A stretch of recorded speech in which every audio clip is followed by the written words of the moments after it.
Muy buenas, seguimos con el laboratorio de simulación de fisiología y seguimos con el ejercicio número 1 de mecanismos de transporte y permeabilidad celular. Y en este vídeo lo que vamos a trabajar es en la actividad número 5, que es la simulación del transporte activo. Desde el menú del programa vamos a entrar allí y nos va a comentar que tenemos 3 objetivos para entender este ejercicio o actividad. Entonces, uno de los objetivos es entender que el transporte activo requiere energía celular en forma de ATP. A diferencia de los anteriores, este requiere energía. El segundo objetivo es explicar cómo se mantiene el equilibrio de sodio y potasio por la bomba sodio y potasio, que mueve iones en contra de sus gradientes de concentración. Y por último, tenemos que entender el transporte acoplado y ser capaz de explicar cómo el movimiento de sodio y potasio es independiente del de otros solutos, como por ejemplo el de la glucosa. Bien, como siempre, a modo de introducción, comentamos algunos aspectos acerca de este ejercicio. Y a modo de introducción, entonces, como les decía, tenemos que entender que cada vez que una célula utiliza energía en forma de ATP para mover sustancias a través de su membrana, el proceso es un proceso de transporte activo. Las sustancias que se mueven a través de las membranas celulares por un proceso de transporte activo generalmente son incapaces de pasar por difusión. Existen varias razones por las que las sustancias no serían capaces de atravesar una membrana por difusión. Podría ser demasiado grande para pasar a través de los poros de las membranas, podría ser insoluble en lípidos o podría tener que moverse en contra en lugar de a favor de un gradiente de concentración. Es un tipo de transporte activo. Las sustancias se mueven a través de la membrana al combinarse con una molécula de proteína transportadora. Este tipo de proceso se asemeja a una interacción enzima-sustrato. La hidrólisis de ATP proporciona la fuerza impulsora y en muchos casos las sustancias se mueven en contra de los gradientes de concentración, o de gradientes electroquímicos o de ambos. Las proteínas transportadoras se denominan comúnmente bombas de soluto. Las sustancias se mueven en las células por medio de bombas de soluto, incluyen aminoácidos y algunos azúcares. Ambos tipos de solutos son necesarios para la vida de la célula, pero son insolubles en lípido y demasiado grandes para pasar a través de los poros de la membrana. En contraste, los iones sodios son expulsados de las células por transporte activo. Hay más sodio fuera de la célula que dentro de ella, por lo que éste tiende a permanecer en la célula a menos que sea transportado activamente fuera. En el organismo, el tipo más común de bomba de soluto es la bomba sodio-potasio, que mueve sodio y potasio en direcciones opuestas a través de las membranas celulares. 3 iones sodio son expulsados de la célula por cada 2 iones de potasio que penetran en ella. Ten en cuenta que hay más potasio dentro de la célula que fuera, por lo que el potasio tiende a permanecer fuera a menos que sea transportado activamente hacia el interior. Las proteínas transmembrana transportadoras que mueven más de una sustancia, como la bomba sodio-potasio, participan en el transporte acoplado. Si los solutos se mueven en la misma dirección, el transportador es un cotransportador. Si los solutos se mueven en direcciones opuestas, el transportador es un contratransportador. Un transportador que solo transporta un único soluto es un unitransportador. Muy bien. Aquí el equipamiento que vamos a utilizar es completamente distinto, que ya lo vamos a analizar en detalle, pero como siempre nos hace unas preguntas para que entendamos el tema que vamos a tratar en el ejercicio.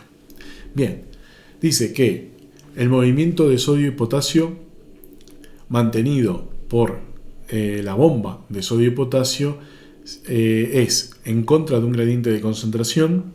Sí, eso es verdad.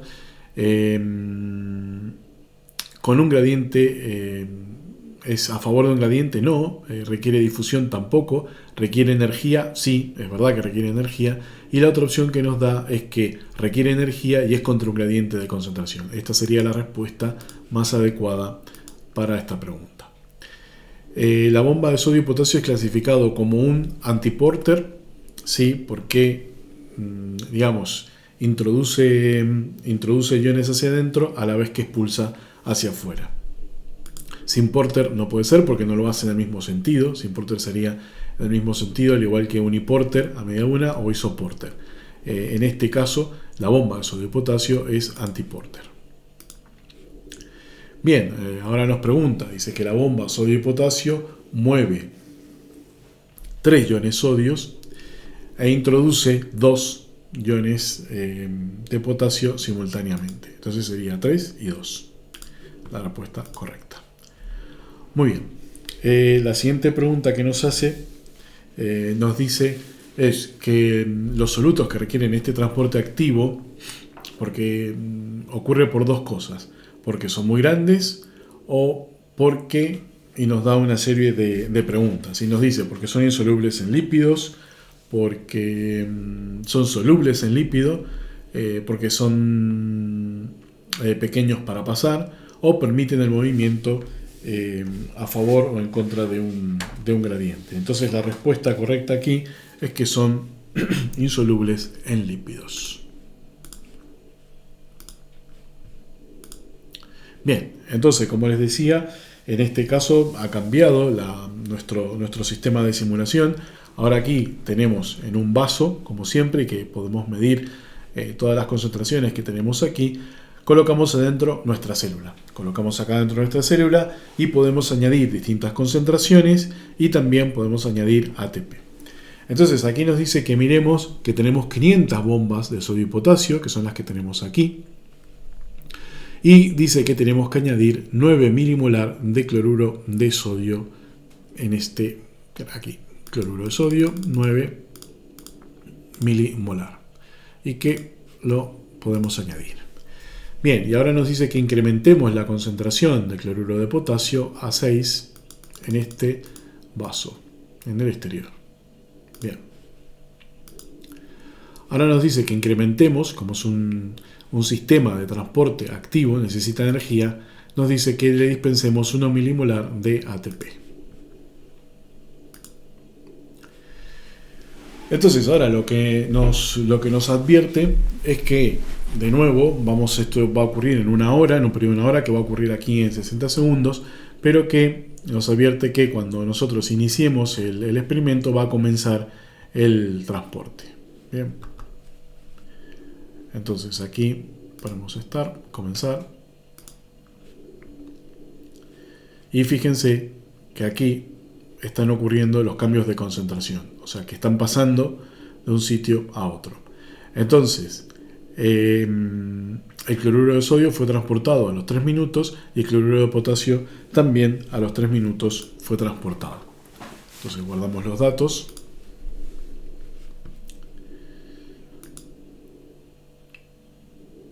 Y entonces tenemos que saber que a los 3 minutos, con una concentración de 1 milimolar de ATP y 9 milimolar de sodio y 6 milimolar de potasio, ocurre este fenómeno con una tasa de velocidad de 0,0188 para cloruro de sodio y 0,125 de cloruro de potasio.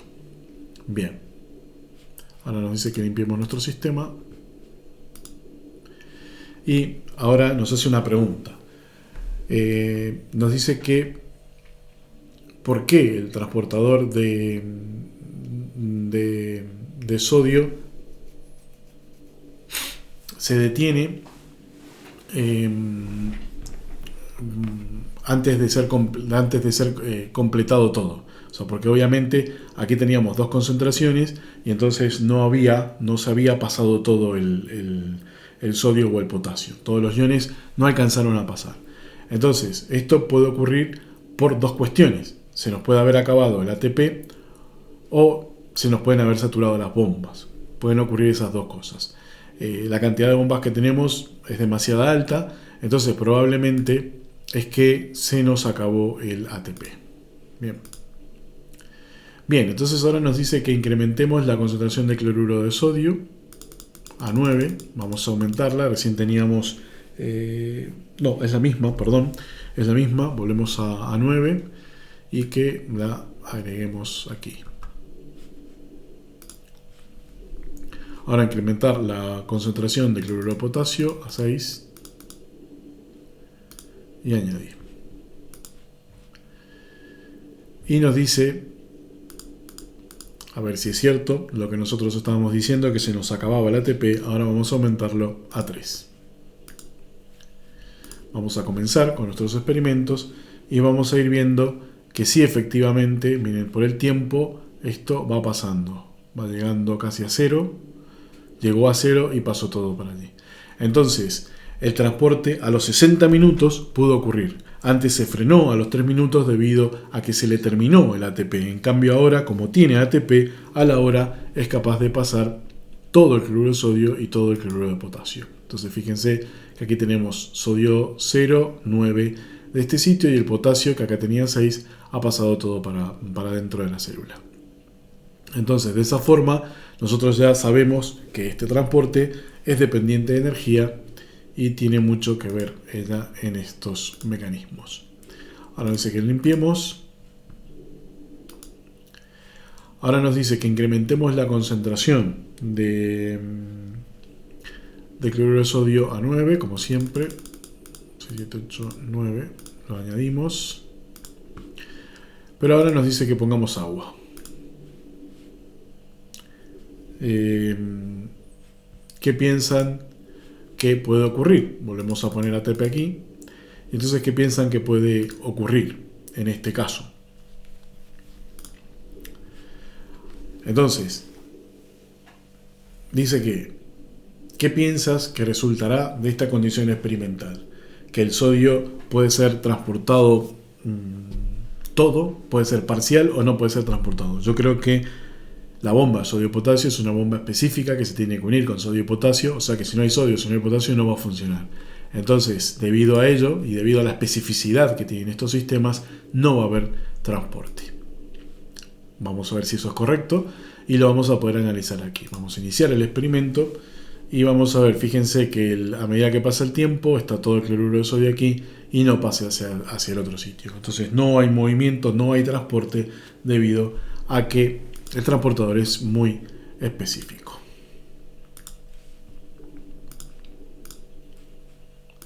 Vamos a limpiar nuestro sistema.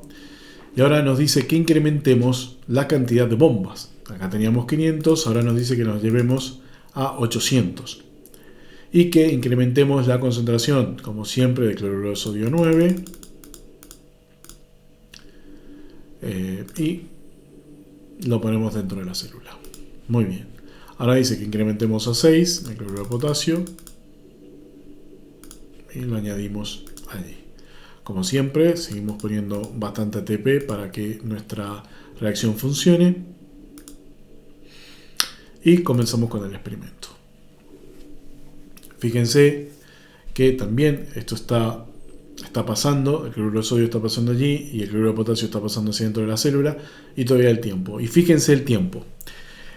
Esto finalizó a los 36 minutos. Antes, en la misma condición, recuerden en el experimento anterior, con 500 bombas de potasio se demoró 60 minutos. Ahora, con 800 bombas de potasio, tenemos 36 minutos. Si nosotros grabamos los datos y vamos a ver esas tasas de velocidad, vamos a ver que para el cloruro de sodio tenemos 0,042 y para potasio 0,028. Mientras que en la misma situación fue de 0,025 y 0,017. Aquí las tenemos, 0,025 y 0,017 con 500 bombas de sodio-potasio. Bien, entonces lo que podemos decir hasta aquí es que es un sistema muy selectivo, que tiene que tener sodio y potasio para que pueda ocurrir. La concentración no la hemos variado, pero hemos visto que si tenemos más bomba, este proceso es mucho más rápido.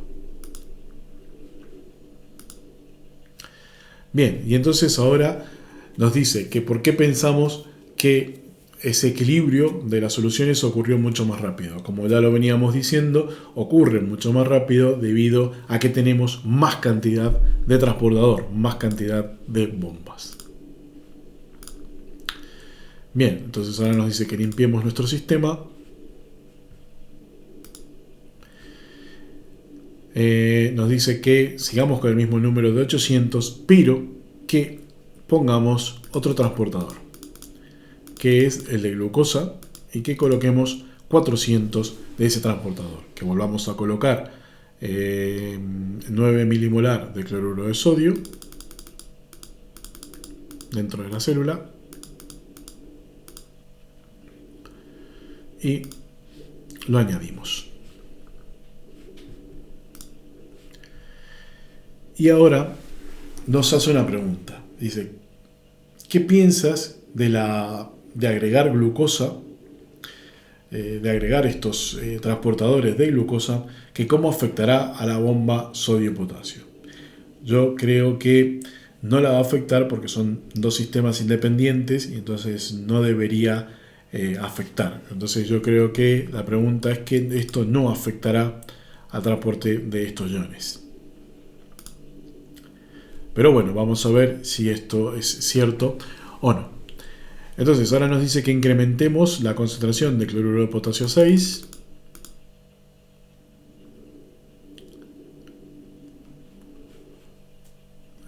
Incrementemos la concentración. Incrementar la glucosa. La glucosa en la derecha también a 6. Perdón, aquí 6 y que lo añadimos. Entonces vamos a tener glucosa y cloruro de potasio. Bien, obviamente hay que añadir el ATP para que todo nuestro sistema funcione y vamos a ver si estos transportadores de glucosa van a afectar a la bomba sodio-potasio. Como podemos ver, están pasando, el cloro, el potasio está pasando igual que la glucosa en este tiempo y vamos a ver si esto alcanza. Entonces podemos ver que el cloro y el sodio y el potasio han sido transportados en el mismo tiempo, a los 36 minutos que en el experimento anterior, y la glucosa no ha alcanzado todo el tiempo, probablemente porque hemos puesto una concentración muy alta de glucosa o poca cantidad de transportadores. Entonces, de esta forma podemos determinar y podemos decir que el transportador de glucosa es independiente del de sodio, no influye ninguno de los dos. Guardamos los datos y con esto hemos terminado estos ensayos de simulación de transporte activo. Muchas gracias.